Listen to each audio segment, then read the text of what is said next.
اللہ کی قربت کے راستے کیا ہیں؟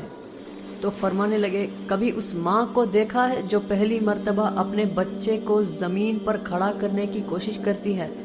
8 9 یا 10 مہینے کا بچہ ہوتا ہے یا 1 سال کا.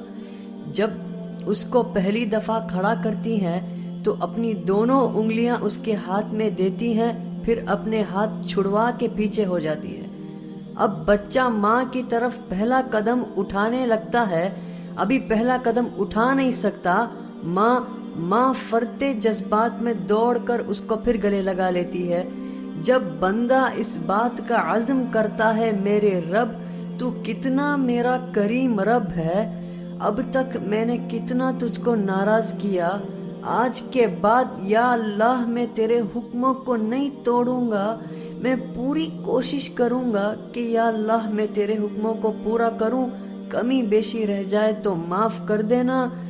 جب بندہ یہ ارادہ کرتا ہے تو اللہ رب العزت دوڑ کے آ کے اپنے اس بندے کو سینے سے لگا لیتے ہیں. ارادہ ملک کا بادشاہ، ملک کا حکمران، جب وہ یہ ارادہ کہتا ہے وہ جھوٹے منہ کہتا ہے، جھوٹے منہ میں اس ملک میں اللہ کی حکم کو پورا کروں گا، تو اللہ کی مدد براہ راست اس کے ساتھ ہو جاتی ہے. جھوٹا ارادہ، اس کا کوئی ارادہ نہیں ہے. جب ہم کہتے ہیں نا حسبی اللہ، سوچے سمجھے بغیر ہم کہیں نا حسبی اللہ، بس اللہ میرے لیے کافی ہے، اللہ کافی ہو جاتا ہے. حسبی اللہ لا الہ الا هو علیہ توکلت وہو رب العرش العظیم.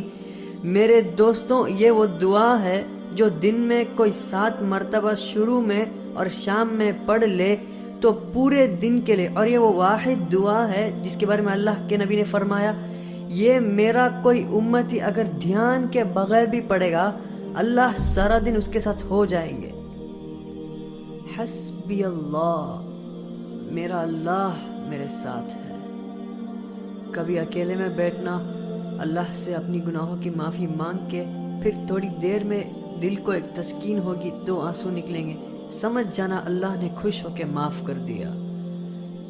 پھر کہنا آنکھیں بند کر کے حسبی اللہ، پھر یاد کرنا کہ بھائی نے کہا تھا یہ بات، ساری دنیا کا مزہ ایک طرف اور یہ جو 2 بول تم بولو گے حسبی اللہ، اللہ ایسا سکون دل میں دیں گے کہ تم کہو گے دنیا کی ساری دولت بھی اس کے آگے نیچ ہے.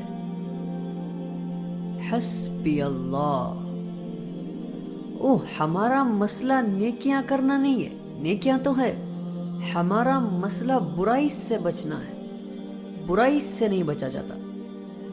برائی سے بچنے کا کیا مطلب ہے؟ گناہ نہیں ہوں گے؟ نہیں، گناہ ہوں گے. برائی سے متقی کون ہے؟ وہ جو گناہ نہیں کرتا؟ نہیں، متقی تو وہ ہے جو گناہ کرتا ہے فوراً معافی مانگ لیتا ہے، یہ متقی ہے. گناہ کیا معافی مانگ لو، یا اللہ مجھے معاف کر دے، معاف ہو گیا. پھر گناہ ہوا، یا اللہ مجھے معاف کر دے، پھر معاف ہو گیا، یا اللہ معاف کر دے. کرتے کرتے کرتے اللہ رب العزت فرماتے ہیں ایسا وقت آئے گا کہ اللہ کہیں گے میرے بندے چل دیکھتے ہیں کہ تم معافی مانگ کے تھکتا ہے یا ہم معاف کر کے تھکتے ہیں. تو معافی مانگ مانگ کے تھک جائے گا، ہم معاف کر کے نہیں تھکیں گے. یہ تو ہم اللہ کو پہچانتے نہیں.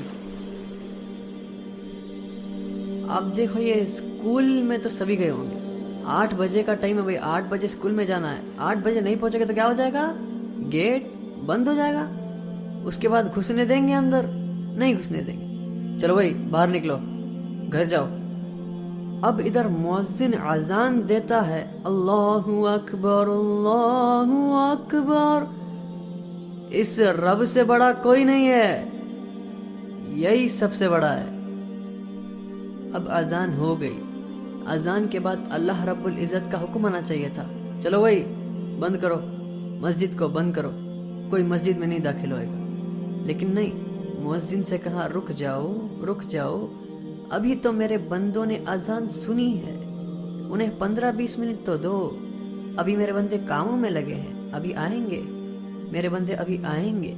مسجد کے دروازے کھول دو، مسجد میری رحمت کی جگہ ہے، میرا گھر ہے, ابھی میرے بندے آئیں گے, کوئی بات نہیں اگر تھوڑی دیر ہو گئی تو.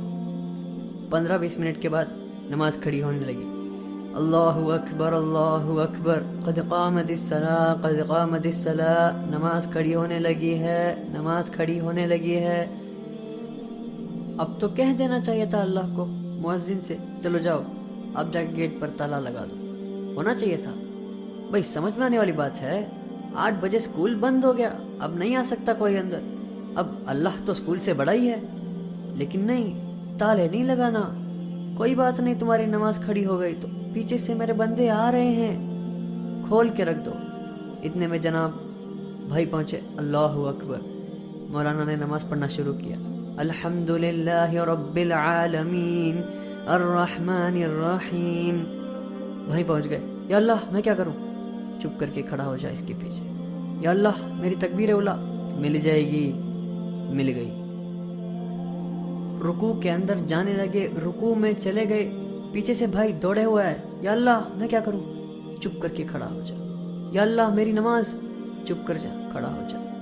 نماز مل گئی. 2 رکعت گزری, تیسرے رکعت بھی گزری, تیسرے رکعت بھائی آئے. یا اللہ کیا کروں؟ چپ کر کے کھڑا ہو جا, تیری بھی نماز ہو جائے گی. تیسری چوتھی رکعت کے اندر لوگ بیٹھے ہوئے ہیں, میں دوڑا دوڑا آیا. یا اللہ میں کیا کروں؟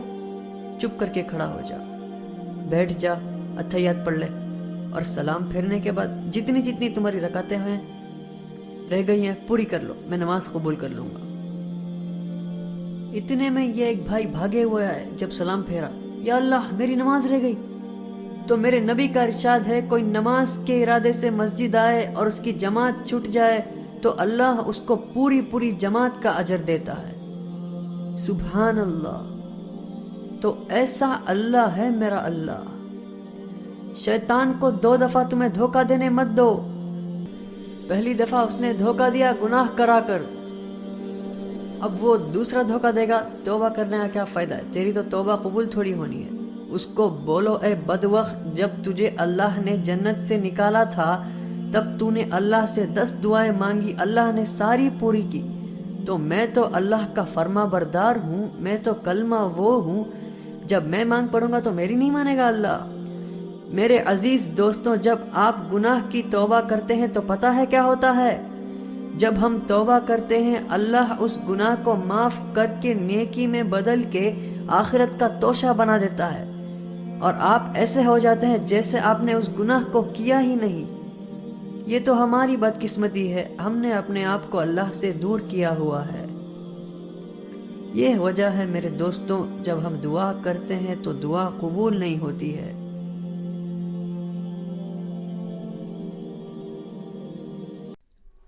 میرے دوستوں, یہ بیان اصل میں جنید جمشید صاحب کی ہے, اللہ تعالیٰ ان کے درجات کو بلند فرمائے. تو میں نے بھی یہ بیان کو ان کے ہی انداز میں بولنے کی کوشش کی ہے.